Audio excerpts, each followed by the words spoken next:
Hello, AFAM 2 students, AFAM 200 students. Welcome to another exciting lecture. Right now, this lecture is going to pick up where I left off in week 5, and it's going to cover week 5 and week 6. So we are getting into talking about revolution and resistance. All right. So I want to start out by talking about Nat Turner's rebellion, also known as the Southampton insurrection. It was a slave revolt that took place in August 1831 in Southampton County, Virginia, led by Nat Turner, an enslaved preacher. The rebellion was one of the largest and most significant in U.S. history. Turner believed he was divinely chosen to lead the revolt against the system of slavery. Over the course of 2 days, Turner and a group of followers killed around 60 white men, women, and children, seeking to incite a larger uprising. The rebellion was ultimately suppressed, and Turner was captured and executed. In the aftermath, there were harsh reprisals against enslaved people and free Africans, with widespread violence and the implementation of stricter laws regulating slavery, including curfews and restrictions on education and religious gatherings for Black people. The rebellion had a profound impact, heightening tensions between North and South and fueling debates over slavery that would eventually lead to the Civil War. In 1863, the Emancipation Proclamation issued by President Lincoln in 1863 during the Civil War declared freedom for enslaved people in Confederate states. While it didn't immediately free all enslaved individuals, it shifted the war's focus to ending slavery and allowed Black men to join the Union Army. For enslaved and freed Africans, it offered hope, but also brought uncertainty, as freedom didn't guarantee equality or safety. Post-war Black Americans faced systematic um, racism, segregation, and economic marginalization. Today, its legacy reflects both the triumph of abolition and ongoing struggles for racial justice and equity in America. The 13th Amendment, ratified in 1865, abolished slavery in the U.S., stating, "Neither slavery nor involuntary servitude, except as a punishment for crime, shall exist within the United States." Pay attention to this. I'm going to read it again. Neither slavery nor involuntary servitude, except as a punishment for a crime, shall exist in the United States.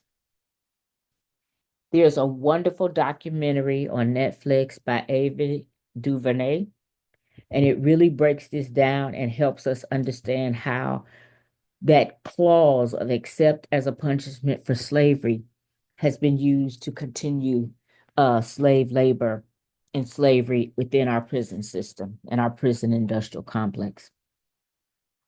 So while the 13th Amendment ended legal slavery, the phrase "punishment for a crime" clause led to the exploitation of incarcerated labor, a practice that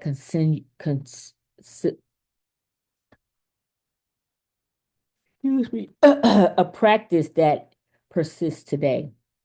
The amendment was a milestone in Black Americans' fight for freedom, yet its limitations allow systemic racism to endure through practices like convict leasing, mass incarceration, and discrimination. Its legacy remains significant, highlighting the ongoing struggle for true equality and justice in the United States.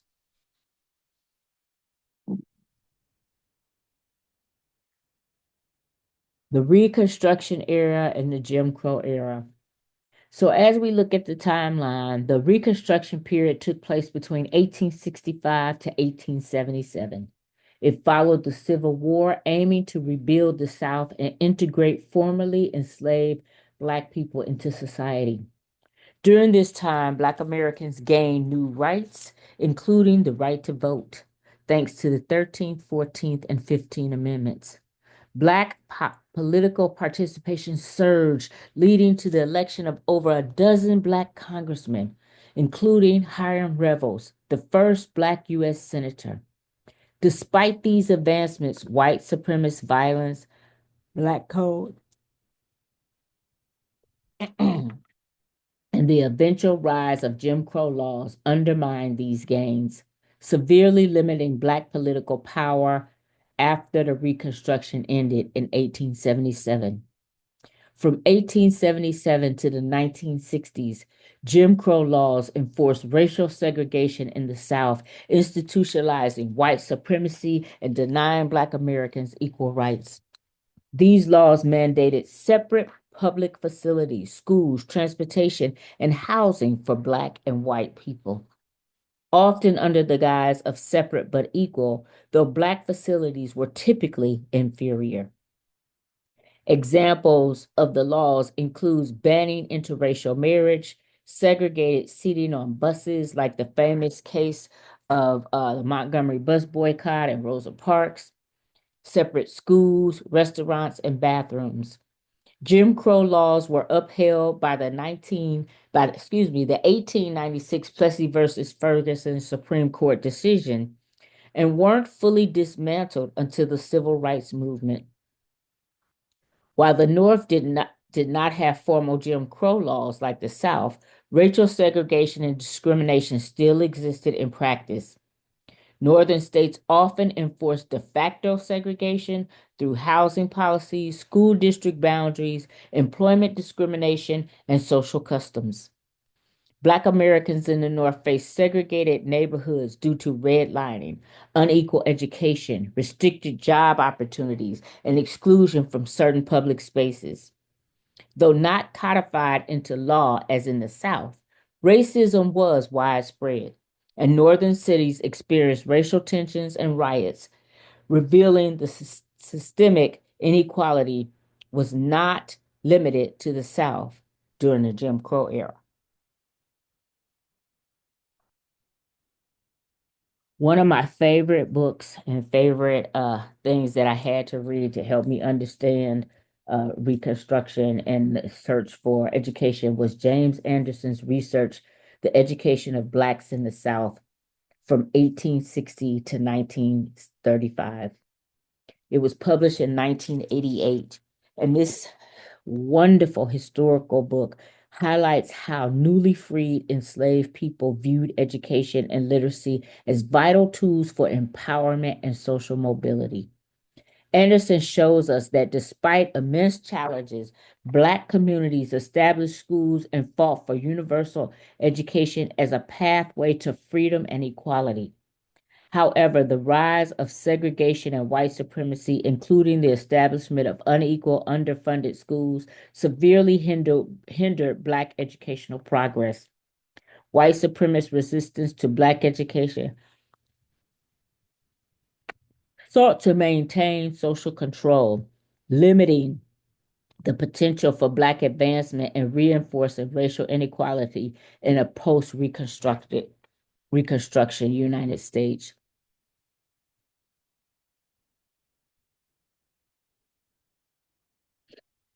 In a shining thread of hope, Darlene Clark Hine and Kathleen Thompson highlight Black Women's Club movement as a critical force for social progress between the late 19th and early 20th centuries. Black women organized clubs to address education, social welfare, and political issues, advocating for racial uplift and gender equality. These clubs, such as the National Association of Colored Women, played a significant role in establishing schools, pushing for voting rights, and fighting racial violence. The movement exemplified Black women's leadership and resilience, advancing Black communities while challenging both racism and sexism, and laying the groundwork for the later civil rights and feminist activism.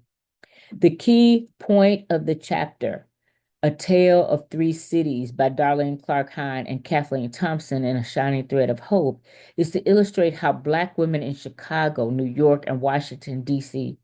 spearheaded the Black Women's Club movement to address the pressing social, educational, and political needs of African Americans.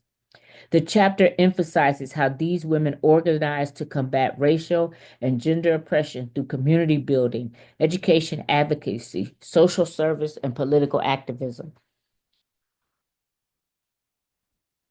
It highlights the leadership roles Black women played in uplifting their communities and fostering collective progress despite systemic barriers imposed by white supremacy and sexism. The Great Migration from 1916 to 1970. There was a mass movement of approximately 6 million African Americans from the rural southern United States to urban cities in the North and in the West. Several factors contributed to this migration: Jim Crow laws and racial violence.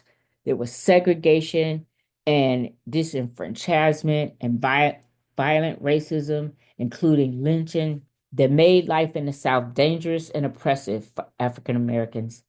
The Ku Klux Klan and other white supremacist groups terrorized Black communities. Economic opportunities was another motivation. Industrial jobs in northern cities such as Chicago, Detroit, and New York were expanding due to World War I and later World War II, creating a demand for labor. Northern industries promised higher wages compared to the South's predominantly agricultural economy, which was hit hard by the mechanization and the boll weevil infestation that damaged cotton crops. Education and social opportunity. The North offered better educational opportunities, a chance to build communities with more political influence and relatively higher levels of racial tolerance compared to the legally sanctioned segregation and Jim Crow laws of the South. Media and word of mouth. Newspapers like the Chicago Defender actively encouraged African Americans to move north, and letters from those who had already migrated served as personal testimonies of improved living conditions.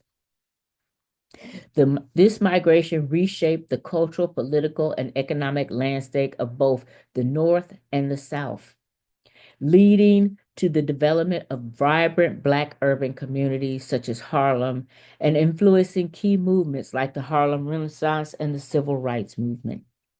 The Civil Rights Movement of the 1954 to 1968 was a pivotal era in U.S. history during which African Americans and allies fought to dismantle segregation, secure voting rights, and achieve legal and social equality. Key factors and legal battles of this movement include Jim Crow laws and segregation, the entrenched system of racial segregation in public facilities and services throughout the South and in other areas, prompted African Americans to challenge the inequalities of separate but equal policies, which were upheld by 1896 Plessy versus Ferguson ruling. Racial violence and terrorism. There were lynchings, bombings, and acts of white supremacy. Emmett Till's murder in 1955 highlighted the violent opposition African Americans faced and galvanized the movement. The role of churches and leaders. The Black church became the epicenter of organizing efforts and led figures like Dr. Martin Luther King Jr., Rosa Parks, Malcolm X, and others who advocated for nonviolent civil disobedience or, in some cases, more militant self-defense. Media coverage.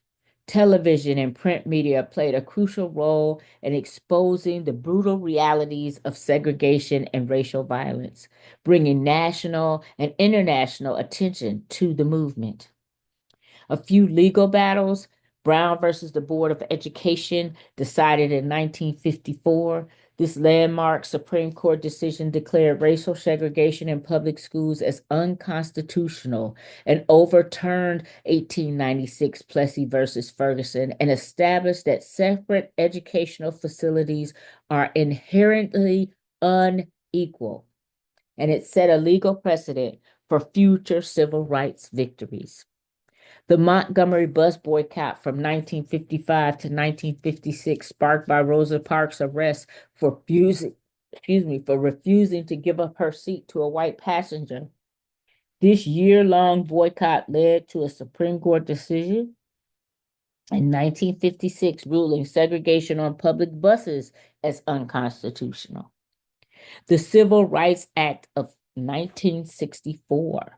This landmark legislation passed after years of protests and political pressure, outlawed discrimination based on race, color, religion, sex, or national orientation in public accommodations, employment, and federally funded programs. Voting Rights Act of 1965.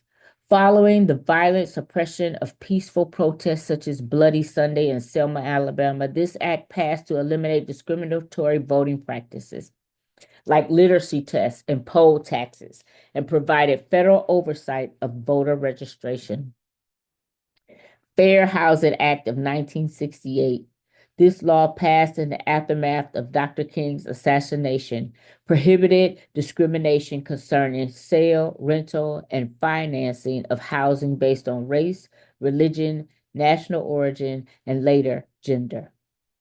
The civil rights movement transformed U.S. society, breaking down legal barriers and racial segregation and paving the way for future social justice movements. And these are the laws, these are the freedoms that people have fought for that are under attack in this moment that we're living in right now. So let's talk about and highlight a few leaders and people. And I have put the text on the screen so that you can take it or know, because you will be accountable for this information.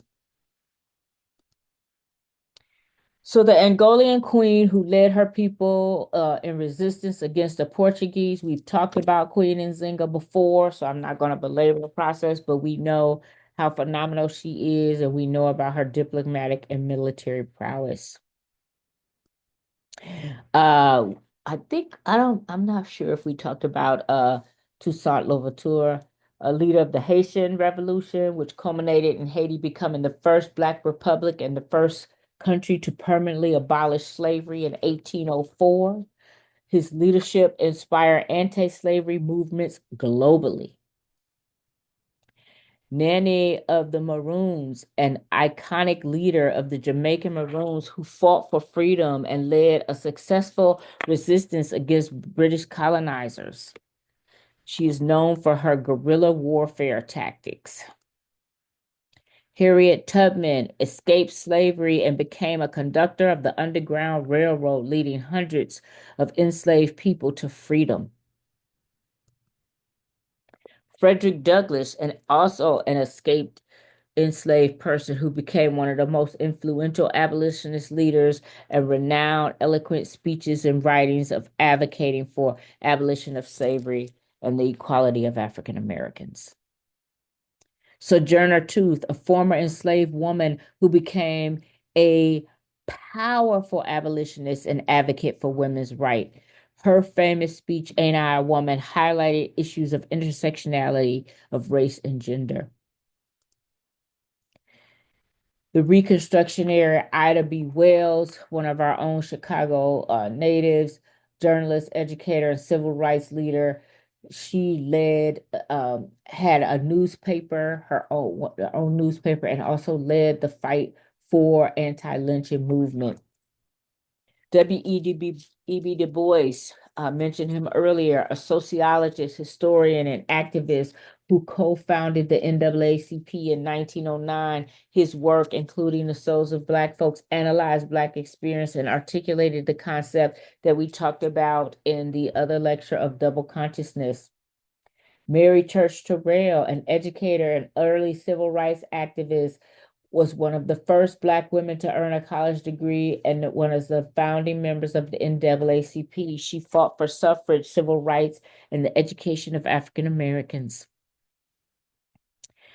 We talked about Marcus Garvey. I'm not going to go into him again because we've talked about him in other lectures, but we do know that he was a Jamaican political leader and was one of the key folks to talk about Pan-Africanism and the Back to Africa movement. Some stellar people we want to know from the Harlem Renaissance of civil rights from the 1910s to the 1960s. Zora Neale Hurston, you've heard me mention her name, a key figure in the Harlem Renaissance, was an author, anthropologist, and filmmaker who focused on African American folklore. One of her renowned books was turned into a movie, Their Eyes Are Watching God, and Halle Berry played the lead role. Ella Baker was the behind the scenes leader in civil rights and was the founder of the SNCC, the Student Nonviolent Coordinating Committee, and a grassroots activist. Claudette Colvett was a lesser known figure. She was 15 and she refused to give up her seat before Rosa Parks.